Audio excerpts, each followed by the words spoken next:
बिस्मिल्लाहिर्रहमानिर्रहीम। बोलते कालम के साथ मैं आमिर रज़ा खान। और ईरान से तमाम ममालिक ने अपने बशिंदों को निकालने का हुक्म दे दिया। ये छोटी खबर नहीं है, बहुत बड़ी खबर है कि आखिरी मुल्क सर्बिया है जिसने भी ये ऐलान कर दिया कि उसके तमाम शहरी ईरान छोड़ दें। जैसे जैसे जंग के बादल ईरान पर छा रहे हैं और अमेरिका जो है उसका जराल्ड और फोर्ड जो है ईरान की तरफ बढ़ रहा है, जिसके बारे में मैंने आपको बताया था कि जुमे के रोज़ तक ये पहुँच जाएगा, क्योंकि 30 नॉटिकल माइल की स्पीड के साथ ये जहाज़ 90 एयरक्राफ्ट लेकर इस वक्त ईरान की जानिब गामज़न है। इससे पहले इब्राहिम लिंकन मौजूद है, जिसके पास 70 के करीब ऐसे एयरक्राफ्ट जो कि हमलावर हैं F-35 वो मौजूद हैं। और ये नया जो आफरीत है या नई बला जो है ये आ रही है, और इस बला के आने के बाद से तमाम ममालिक जो हैं अपने बशिंदों को ईरान छोड़ने का हुक्म दे रहे हैं। इसकी वजह क्या है? इसकी वजह वही है कि डोनाल्ड ट्रंप जो हैं उनके जहन पर जंग छाई हुई है। डोनाल्ड ट्रंप चाहते ये हैं कि वो ईरान को दबाव का शिकार करे, और इसीलिए ये खबर जो है बाहर निकल कर है। इससे कबल अमेरिका के जो लोग ईरान में मौजूद थे, जी हाँ, ये वो लोग हैं जिन्होंने किसी ज़माने में अमेरिकन नेशनलिटी हासिल की थी, लेकिन फिर दोबारा जाकर ईरान में बसे थे। ईरान और अमेरिका के आपस में सफारती तल्लुकात नहीं हैं, लेकिन जर्मनी, पोलैंड और बेल्जियम, बरतानिया ये ममालिक अपने बशिंदों को इससे पहले ही कह चुके हैं कि वो ईरान को छोड़ दें, और अब सर्बिया ने भी यही बात कह दी। ये इस वक्त आलमी मीडिया का एक मौजू बनी हुई है। कल इसराइल की जानिब से भी कहा गया कि वो ईरान के ख़िलाफ़ कार्रवाई कर सकता है, जिसके बाद ये जंग के बादल जो है और ज़्यादा दबीज़ और ज़्यादा गहरे होते नज़र आते हैं। अमेरिका किसी सूरत पीछे हटने को तैयार नहीं है, और ईरान किसी सूरत जो है सरेंडर करने को तैयार नहीं है। एक के बाद एक मुल्क के बशिंदे जो हैं निकल रहे हैं, और बहुत जल्द आपको यह खबर भी मिलेगी अगले 24-48 घंटे में ईरान में एम्बेसीज बंद होना शुरू हो जाएगी। और ये सारा उस दबाव के लिए है जिसके तहत ईरान से कहा जाएगा कि वो अपने न्यूक्लियर प्रोग्राम, अपने मिसाइल प्रोग्राम और अपने पासदाराने इनकलाब से जो है पीछे हट जाए, और जितनी तादाद हम कहते हैं उतनी कर ले। मिसाइल प्रोग्राम में सिर्फ 300 किलोमीटर तक के मार करने वाले बैलिस्टिक मिसाइल बनाने की इजाज़त होगी। इससे ऊपर बैलिस्टिक मिसाइल नहीं बन सकेगा, क्योंकि उनको रोका नहीं जा सकता है। और इसराइल तक जाने के लिए उसको 2500-3000 किलोमीटर के बैलिस्टिक मिसाइल्स चाहिए होते हैं। ये ख़बर जो है इसको बस इस तनाज़र में देखें कि अमेरिका जो है ईरान को गिराना चाहता है, ईरान को चाहता है कि ईरान जो है वो सरनगू हो जाए, या ईरान घुटनों के बल आकर उसकी वो तमाम शराइत जो कि 5 महीने बताई हुई हैं उन शराइत के तहत वो ईरान पर ईरान जो है अपना अमन कायम रखे, नहीं तो जंग के लिए तैयार रहे। ईरान कितना तैयार है ये तो अलग बात है, लेकिन ये पाँचों की पाँचों शराइत जो हैं किसी सूरत शायद तस्लीम नहीं की जाएंगी, जिनमें से एक शर्त सिर्फ ईरान मानने को तैयार है, और वो शर्त ये है कि वो न्यूक्लियर प्रोग्राम को दिखा सकता है कि वो न्यूक्लियर वारहेड नहीं बना रहा, न्यूक्लियर वारहेड नहीं बना रहा, और यूरेनियम को उस हद तक अफजुर्दा नहीं कर रहा कि उससे न्यूक्लियर वारहेड बनाया जाए। उसका एटम बराए अमन है, और उसका वाहद मकसद उससे बिजली बनाना है। और यही पावर प्लांट जो है, न्यूक्लियर पावर प्लांट जो हैं, उसके लिए यूरेनियम अफजुर्दा कर रहे हैं, जिनके लिए रशिया और चीन उसकी मदद कर रहे हैं। ये वो एक पॉइंट है जिसको लेकर ईरानी लोग जो हैं वो चाहते हैं कि अगर कोई गैर जानबदार कमेटी जो है इनका मुआयना करना चाहती है तो मुआयना कर ले, और अगर ये चाहती है कि वो यूरेनियम की उस हद तक अफसरदगी जो कि एक न्यूक्लियर वारहेड बनाने के लिए काम आ सकती है उसको भी वो ख़त्म करने या उसको डिस्कार्ड करने या रशिया को देने को तैयार हैं। ये वो शर्त है जिस पर तस्लीम में खम है इस वक्त ईरान का नज़र आता है कि वो ये मानने को तैयार है। लेकिन इससे आगे कि अपना वो मिसाइल प्रोग्राम जो है उसको रोल बैक कर दे, तमाम मिसाइल जो हैं उनको ख़त्म कर दे। इसके पास दराने इनकलाब 9.5 लाख हैं तो उनकी तादाद कम करके 5 लाख कर दी जाए, और उससे आगे ये कि तमाम ऑयल कंपनीज जो हैं और तमाम बंदरगाहें जो हैं वो अमरीकी कंट्रोल या अमरीकी कंपनियों के कंट्रोल में दे दी जाए, और 5वीं ये कि वहाँ पर हुकूमत ख़त्म कर दी जाए। अली खामनेई ये ऐलान कर चुके हैं कि वो इस तरह के मुज़ाकरात जो कि डिक्टेट कराए जाएंगे, जो कि हुक्मन नाफिज किए जाएंगे, उनको मानने को तैयार नहीं है, और ये मुज़ाकरात हैं भी नहीं।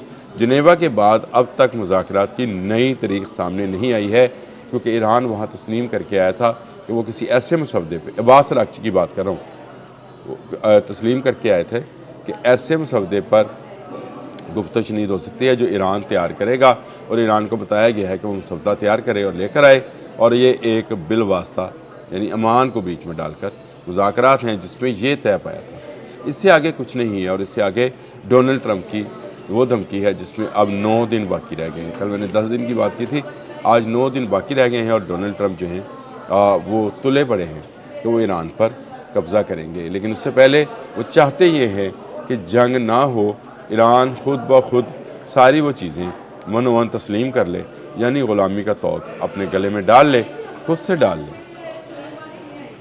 खुद ग़ुलामी का तौक डाल ले, अमेरिका को डालना ना पड़े।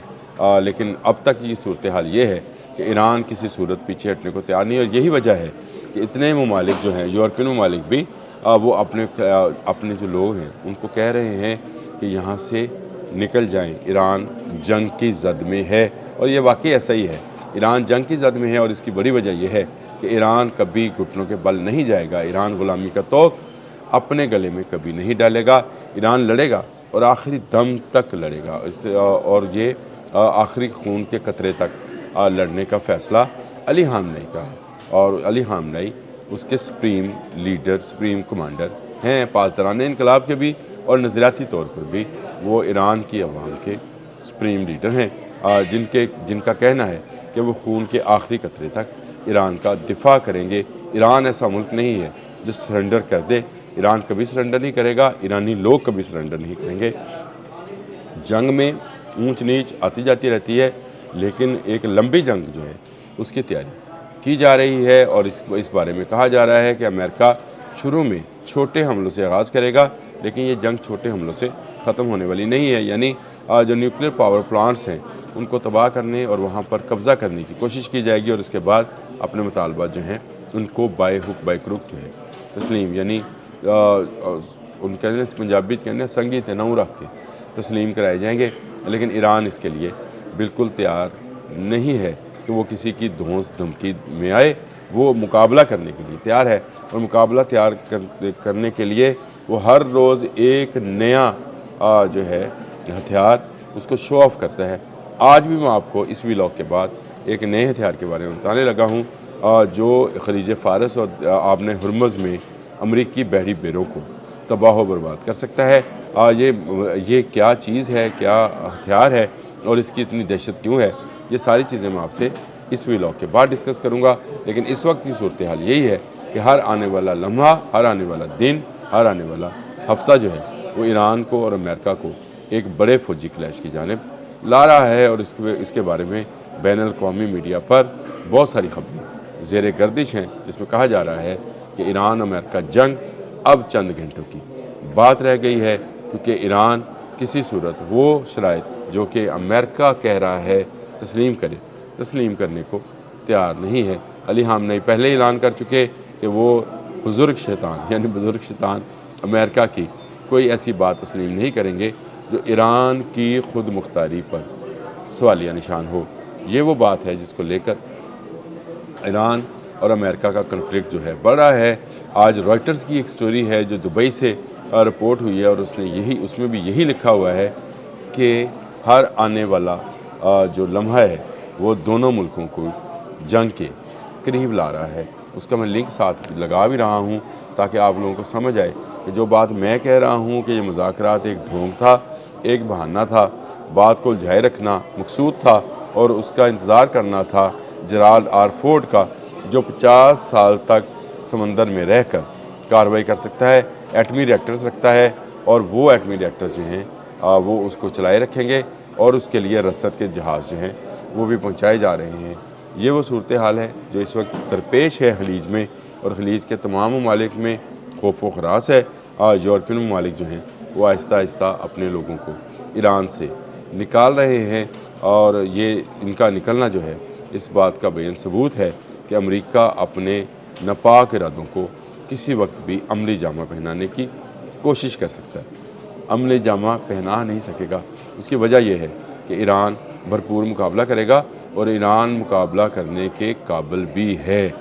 हर वो कौम जो अपनी खुद मुख्तारी का सौदा नहीं करती है, अपनी खुद मुख्तारी के लिए खड़ी हो जाती है, वो अपनी से बड़ी ताकत से भी मगलूब नहीं हुआ करती है। और वो जो मगलूब नहीं हुआ करती है वो हमेशा जो है फतह याब रहती है। ये बात अमेरिका को शायद इस जंग के बाद समझ आएगी। जंग से पहले ना अमेरिका समझने वाला है, ना डोनाल्ड ट्रंप समझने वाले हैं कि ईरान अमेरिका जंग अमेरिका की सुपरमेसी की आखिरी जंग भी हो सकती है। अब तक के लिए इतना ही। अल्लाह हाफ़िज़।